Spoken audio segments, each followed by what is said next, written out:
ki la doon toppatoo soo mënee defal ko bi lépp baax yi.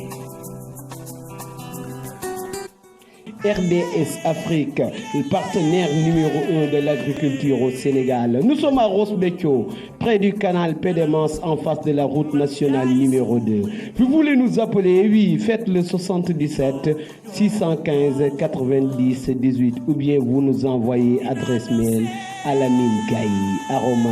@gmail.com. Une qualité jamais égalée chez RDS. Et oui, mbokk yi yéen ñi nekkee ci vallée du fleuve Sénégal, RDS xam ngeen ko muy RDS Afrique mi nga xamante ne jot na indi ay big flotte fii nga xamante ni moom moo di vallée du fleuve, mais également RDS moom moo leen di indil tey ay machines moissonneuses à chenilles, mais également ay tracteurs tolloo na ak jamono ñëw nag ngir taqale leen ak jafe-jafe mbay mi amatul njàkkare ndax RDS, une compétence garantie. RDS, partenaire numéro 1 de l'agriculture. doxug nemeeku la amal fi nga xamante ni moom moo di delta de la vallée du fleuve Sénégal. Directeur général de la SAED di Aboubacry Sow àndoon ci ak ki nga xamante ni moom moo di préfet bu Dagana ak ñi nga xamante ni ñoom la ñuy liggéeyandool ci wàllu yile dox boobu nag ñi ngi ko tàmbalee fi nga xamante ni moom moo di cuvette bu Grand Digue Téléel toll sax ci xayma 2 junni ak juróomi téeméeri hectare. point bi nga xamante ni njëkk nañ ko fa taxaw ci tournée boobu moom moo di fi nga xamante ni moom moo di pompage bu Grand Digue Téléel ñu amoon fa nag ay waxtaan yu xamante ni mi ngi jëm rek ci tolluwaayu mbay mi ak fi nga xamante ne fa la ñu ko war a jëmale rek ci ëllëg gi ñi nga xamante ne ñoom ñoo ajowu nag ci cuvette boobule nga xamante ne mën nañ ci ràññee ku mel ni ki ñoom Ousseynou Ndiaye ñoom Baye Gueye wala sax ñi nga xamante ne ñoo di ñoom Babacar Diop ak seeni partenaires yu mel ne que Cheikh Diallo SFA ak Abdou Fall. waaye nag xalaat yi jot na fa jub mu bari lool mu nekk nag lépp loo xamante ne rek dañ ko tënk ci diggante cant ak ngërëm ñeel ñi nga xamante ni ñoom ñoo di waa SAED ndaxte li nga xamante ni xar nañ ko ci seen tànk tubéy ba Ross Béthio tàggoon la ko ak. comme ni ñu ko waxee monsieur le préfet moom mi nga xam ne tey taxawaay moo fi taxawaay monsieur le président de la République son excellence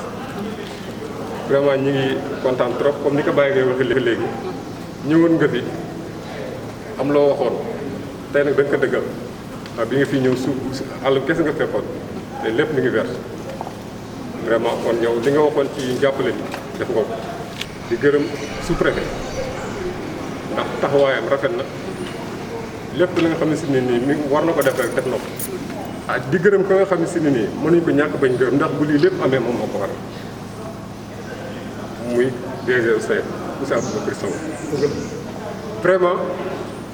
dafa am lu mu waxoon te la mu waxoon lépp def na ko le 1er décembre ñu ñëpp ñoo dajane woon SAED mu am lu mu waxoon bu waxoon dinañ dem campagne boobu mu jafe woon trop mu sacrifié wu yëg ni sacrifice bu mu def lépp pour Ross Béthio mën a dem campagne sauver situation Ross Béthio donc moom li monsieur le maire waxoon situation bi jafe woon demoon na ba xiif dugg waaye moom la mu waxoon boobu ba léegi dañuy si ndax fekk nañ ko Ndar maintes fois bu ñëwee ba nit ñi waa Grand Digue Téléel dinañu recevoir 2 heures de temps du nangu jël kenn xeebul kenn dina la déglu dina la yaatal ba nga jige fa du am dara lu la naqari vraiment ñu ngi lay gërëm Ross Béthio amee nañ la gërëm ndax yàlla moo wax man lam yaskuru naas laa yaskuru llaah ndax ku gërëm ni doo gërëm yàlla. tey ji ñëpp waa Ross Béthio yëpp ñoo naroon ñëw fii tey pour vraiment remercier ko pour wan ko ni ko vraiment on est content li nga waxoon tu l'as fait mais comme contexte bi moo ko laajul loolu moo tax ñu ni non nañu toog on fait un tour jël quelques autos ak ñu mën a dem Grand Digue ñu ñëw toog waxtaan ak préfet et tout donc li may wax Aboubacry c'est au nom de toute la commune tous les producteurs de Ross Béthio vraiment ñoo lay féliciter mais di féliciter aussi le maire parce que le maire c'est vraiment engagé les gens se sont posé même des questions waaw Mbacké lu ko dugal ci lii hein donc c'est ça parce que guddi ak bëccëg mi ngi ci affaire bi nag yi et tout mi ngi ci biir vraiment di gërëm préfet d'abord madame le sous-préfet d'abord mais je dis que monsieur Koné s'est personnellement impliqué dans ce programme-là ñoo ko moom guddi ñoo ko moom bëccëg ba ñu agsi fii donc man dama koy remercier personnellement. donc beneen bi muy vraiment on a vu le résultat ça veut dire que y a quand même mais des inquiétudes. La station de pompage am nañu ay problème avec la station de pompage bëggoon nañu vraiment SAED aussi ñu gën a xool avec dame parce que parfois on part avec ñaari pompe benn pompe bi dafay am problème te am na foo xam bu ñu fa àggee ci ceeb buy focci ndox warul manqué donc loolu vraiment ñu ñaan ñu attirer vraiment ak di attirer seen attention pour que dame gën a impliqué wu ci affaire pour ñu xool vraiment beneen bi mooy drainage bi wax nañ ko. lii lañ doon ñaan yàlla defal nañu ko. yaakaar naa bi nga ñëwee sax di lancer ci campagne ñi gën a bare foofu lañ la xàmmee mais man de vraiment su ma amee ñi may génneel chapeau mooy comité de pilotage bi.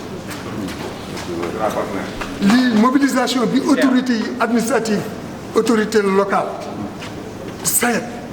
mobiliser wu pour booster mbir mi ba nu mën a bay loolu yombul loolu yëpp nag su amee volonté am na xale yi am nañu volonté am nañu mbir ku si nekk si ñoom bu góobee toolam këram la koy yóbbu ku góob sa kër la koy yóbbu kenn du cotiser xale yi mais def nañu sacrifice yàlla na leen yàlla jàppale. amiin yàlla may leen gudd fan ak wér. li si des nag mooy DG gisante nañu si waxante nañu ba tàyyi si mbir mi mais yow yàlla moo lay fay am nga sax ay affaire yu la gars yi attaqué mais dama la wax ni la DG bul sonn si loolu. il faut être avec la population. ñun am nañu ay attaques mais on résiste sunu résultat mooy bay nañ man de keroog bi grand di commencé mise à nu ñuy bay si la sama xol set. absolument ndax xam naa ni dama fiy bay comme ñëpp te xam naa ne barewul ñu ma ëppale lu may bay si grand waaye loolu su amee ñun suñu xol sedd na am na benn réunion dem naa ba wax lu ma warul wax man dem naa ba ni ku tere grand bay doo julli soxlawul ngay dem jàkk parce que nit ñi bu ñu fi nekkee di xiif ñu mën bay grand ñu dund ku koy gàllankoor war nañ leen seet sa diggante ga loolu yëpp tey jeex na xam nga lu des ñoom wax nañ ko yàlla na nu eggale ak jàmm mais bu nu eggalee ak jàmm na nu am fulla ba ni ñu demee woon ñu lebal nu dellu fay soo fayee nag da ngay daal di crédible soo bëgg tey ñu jox la et suñu objectif wax naa ko Ousseynou mooy ñu dem ba renouer suñu relation ak LBR loolu nag pour nu am ko na nu am fulla léegi ñu ngi ñaanal xale yi fulla googu ñu taxaw ba yëpp camion yi jox ñoom Cheikh Diaw Thiep ñoom Abdou Fall bu ko defee ëllëg bu ñu soxlaa amaat jërëjëf. xanaa kay remercier ñëpp rek parce que dafa mel ni mbir mi maa ngi soog a nag dëgg-dëgg je le reconnais avec humilité maa ngi soog a comprendre enjeu n'est-ce pas bu gars yi doon xataraayu pour exploiter Grand Digue alors dafa mel ni c'est une conjonction d'efforts synergie d'efforts ak bëgg-bëgg moo daje ngir lii maanaam kon dañ ci sant bu baax a baax sant si képp koo xam ne daal jëf nga ci wax nga ci ba ñu dem en campagne au niveau de la Grande Digue. Malgré tout on est parti contre vents et marées apparemment donc avec des difficultés mais je pense que c'est le moins normal. Il fallait le faire malgré les difficultés et essayer en cours de campagne de surmonter ces difficultés-là. Je pense que, alhamdulillah, nous sommes en train d'y parvenir, n'est-ce pas? Donc les problèmes que vous avez soulevés sont bien notés. Le DG indi déjà ay réponses am solo. Li ci des relevant notamment des autorités administratives muy ouvrier yi nga xam ne dañoo war a ñëw seen déplacement déjà ministre de l'Intérieur joxe na ci tontu. wane na ak ubbeeku ngir may ñooñu ñu dem ci àll bi donc xañ na li ci def mooy nuñ koy organiser bu fekkoon dafa am par exemple ay convoi ñu mën leen identifier par groupe ñu convoyer leen ñëw loolu day yomb trop mais déjà kilifa gi joxe na déjà ndigal ñëpp dégg nañ ko ni danañu yombal ouvrier agricole yi war a jógee ci dëkk yu bëri ñëw ci tool yi donc déjà loolu buntu bu leer la donc li ci des mooy modalité yi nu ñu koy organiser de toutes les façons à chaque fois que yéen ngeen identifier par exemple ay groupe yu nekk partout au Sénégal yu am jafe-jafe pour ñëw nañu yëglu ko defee ñu organiser ko voilà yombal ko pour ñëw incha allah donc loolu du am problème mu picc bi effectivement ça apparemment c'est un énorme problème bu rëy a rëy la alors DPV mi ngi ciy góorgóorlu régulièrement unité DPV bu nekk Richard Toll mi ngi ci àll bi di tàmbali nañu déjà expérimenté traitement par drone rax ci dolli accord bi nga xam ne am nañ ko diggante Mauritanie fan yi rek yaakaar na bëri ci dem rek maa ngi ci jokkoo ak Médou mu ne ma am na opération bu ñuy waajal avec des avions de l'armée mauritanienne pour ñu mën tàmbali def ay. Merci. Donc, comme tu l'as bien indiqué, donc, je suis en tournée dans la zone de Ross Béthio. Tournée donc où le préfet de Dagana, le sous-préfet donc de Ndiaye et tous les responsables de la SAED donc ont pris part. Et cette tournée, on l'a commencé à Grandic. Après Grandic, on va aller à CASL. Après CASL, 3 PRD. Après, on va visiter donc aussi les exploitations donc de Biran Boy. Alors, ce que j'ai trouvé ici à Grandic, c'est extraordinaire. On a fait un tour qui m'a permis donc d'avoir une vue d'ensemble des parcelles. Et j'ai vu honnêtement de très très belles parcelles. En toute franchise, c'est ce que j'ai vu, de très très belles parcelles que nous avons obtenues donc dans un aménagement qui date de très longtemps, un aménagement qui est très très dégradé. Mais malgré tout ça, on a vu quand même de belles parcelles. Et ce que j'ai vu, je pense bien qu'on va sortir quand même des résultats très intéressants. Maintenant, il faudrait effectivement sécuriser cette production. La sécuriser donc, c'est lutter contre les oiseaux pour que les oiseaux donc ne dévorent pas une partie de la production. Et deuxièmement aussi disposer aussi de matériel de récolte pour pouvoir donc récolter très rapidement avant que la pluie n'arrive. Parce que notre objectif et l'objectif des agriculteurs de Grandic, c'est effectivement de faucher cette campagne, mais c'est pour aussi aller donc en campagne d'hivernage. Et nous allons continuer donc à les accompagner par rapport aux difficultés qu'ils ont évoquées ici. Le problème du drainage, on va mettre une pelle, Inch'Allah, donc pour faire le curage. La station de pompage, donc nos équipes sont tout le temps présents pour voir à chaque fois qu'il y a des difficultés, essayer donc de les aider donc pour les surmonter. Maintenant, le message que je leur lance, c'est qu'une fois récoltés, il faudrait aussi qu'ils essaient de rembourser aux différents bailleurs qui les ont aidés vraiment donc à avoir ce financement. Et notre objectif, c'est de renouer Grandic donc à la LBA. Merci. Aujourd'hui, je pense qu'à travers cette visite, vous restez convaincu que l'avenir reste meilleur. Absolument, absolument. C'est vrai qu'au départ, c'était difficile, parce qu'il y avait quand même des tendances. Ceux qui voulaient aller en campagne et d'autres qui ne voulaient pas aller en campagne. Heureusement, la majorité voulait aller en campagne et la SANGAJ s'est engagée. La CAE s'est engagée avec l'autorité administrative, l'autorité locale, avec tous les partenaires aussi qui ont appuyé. Et heureusement, Dieu nous a donné donc aujourd'hui raison. On a fait une excellente campagne. Nous prions tout simplement donc que les résultats soient donc au rendez-vous. Vraiment, ci gàttal maa ngi remercier ñëpp ñi nga xam ne vraiment jàpp nañ ci particulièrement les financiers parce que c'est le nerf de la guerre. moom bu amul woon pratiquement voilà mënuñu def dara donc maa ngi leen di remercier bu baax a baax mais yéen producteurs yi ñu ngi leen mën a remercier mooy fay atte bor fay noonu kese ngeen leen mën a remercier autrement bu ñu réglé wul problème mu remboursement bi day nekk précédent bu grave. Oui, c'est sûr. waaw parce que ñii ñoo yéen confiance dañu jël risque maa leen seen confiance financer campagne donc delloo leen jukkal mooy fexe ba rembourser très rapidement bu defee ñu gën a am fit ñoom it gën a yokk seen loxo donc loolu mooy enjeu bi. ñaareelu point bi nga xamante ne dem nañ fa moom moo di fi nga xamante ne moom moo di KESL mu di compagnie agricole de Saint-Louis foofu nag biñ fa demee ñu daje fa ak ki nga xamante ne moom moo di directeur général bi di Nicolas Bertrand moom it aussi bi mu ñëwee foofu ci jataay bi jot na waxtaan bu baax ak ñi nga xamante ni ñoom ñoo di kilifa yi rawatina ki nga xamante ni moo di préfet ak Aboubacry Sow di directeur général de la SAED waaye la ñu fa nemmeeku nag mu nekk rek ay hectares yu bari yoo xamante ne bay nañ ko fa mu xamante ne da ngay xool ba rek fu sa bët yam kii nga xamante ne nag moom moo di Nicolas Bertrand la muy xamle rek ci kàllaama nasaraan mooy fi ñu toll nii kat soxla nañu li nga xamante ni moom moo di seen pilote bi nga xamante ni moo leen di jàppale ci seen hélico bi boo ñu mën a def li nga xamante ni moom moo di traitement bi aérien bi te nga xamante ni moo jëm ci wàllu picc yi beneen bi nga xamante ne tamit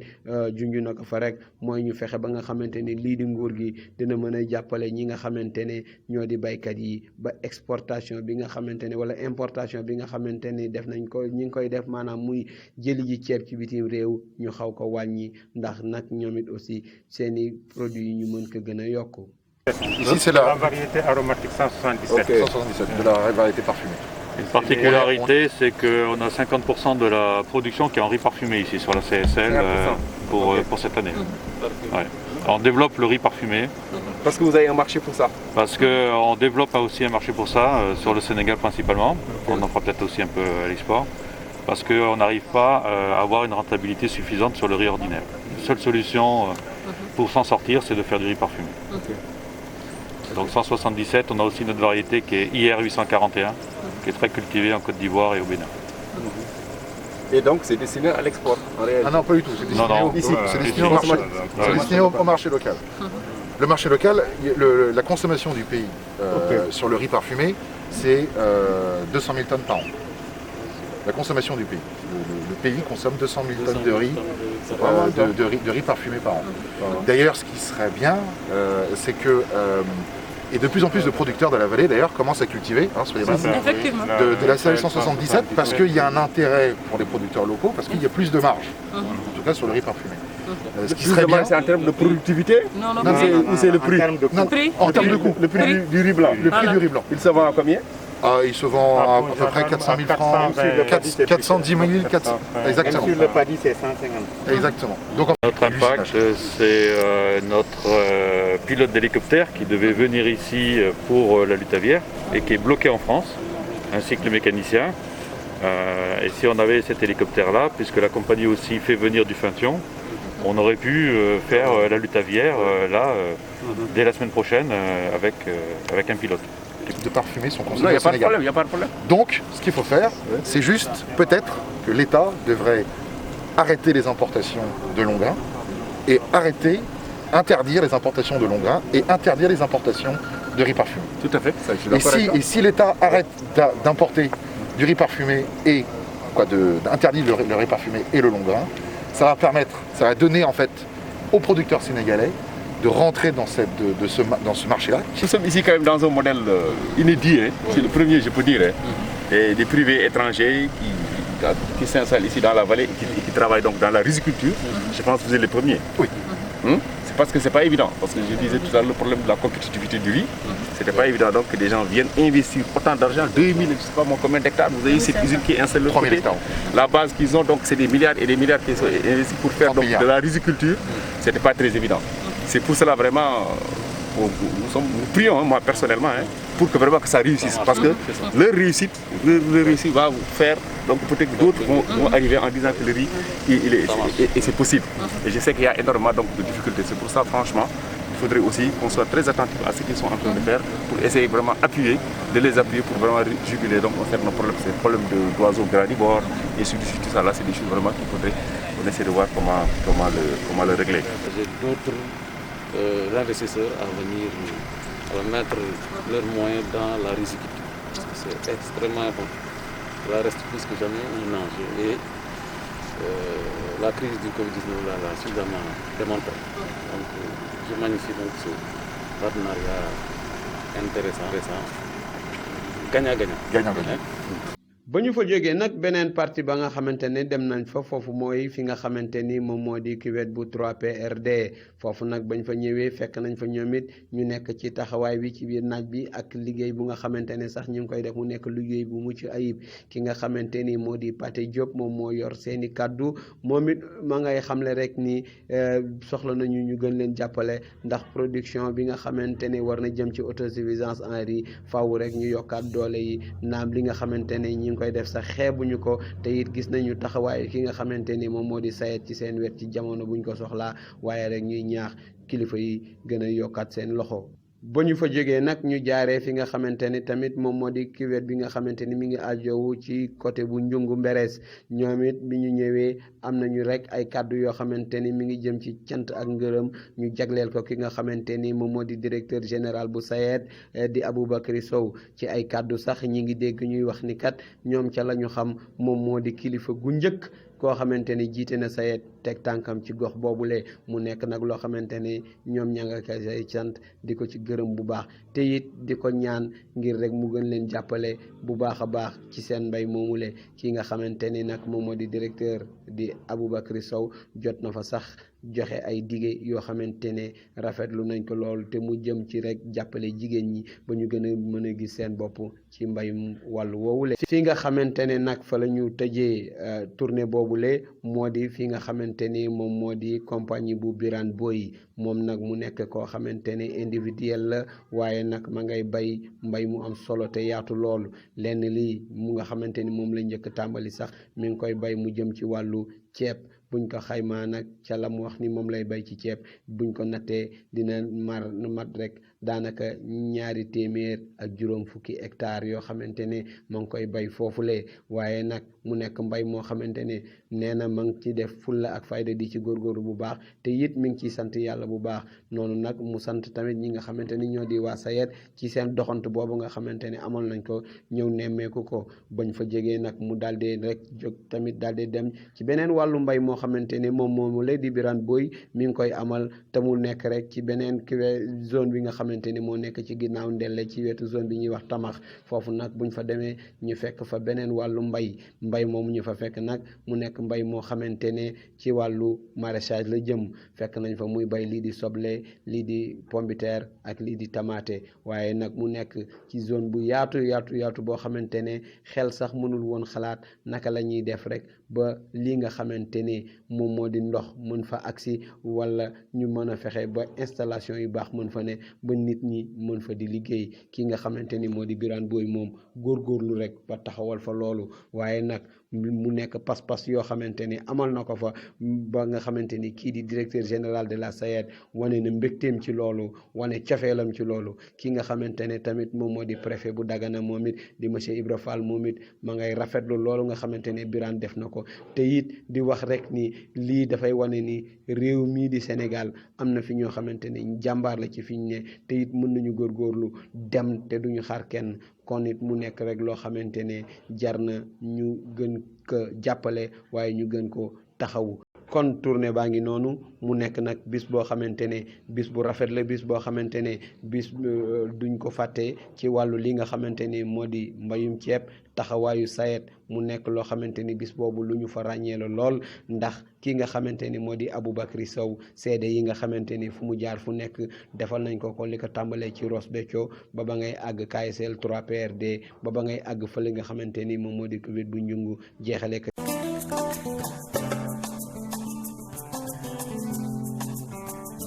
ki la doon toppatoo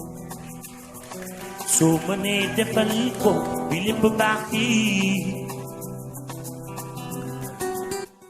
RDS Afrique, le partenaire numéro 1 de l'agriculture au Sénégal. Nous sommes à Ross Béthio, près du canal Pédémence, en face de la route nationale numéro 2. Vous voulez nous appeler? Oui, faites le 77 615 90 18 ou bien vous nous envoyez adresse mail à lamingaï@gmail.com. Une qualité jamais égalée chez RDS. Et oui, mbokk yi yéen ñi nekkee ci vallée du fleuve Sénégal, RDS xam ngeen ko muy RDS Afrique mi nga xamante ne jot na indi ay big flotte fii nga xamante ni moom moo di vallée du fleuve, mais également RDS moom moo leen di indil tey ay machines moissonneuses à chenilles, mais également ay tracteurs tolloo na ak jamono ñëw nag ngir taqale leen ak jafe-jafe mbay mi amatul njàkkare ndax RDS, une compétence garantie. RDS, partenaire numéro 1 de l'agriculture.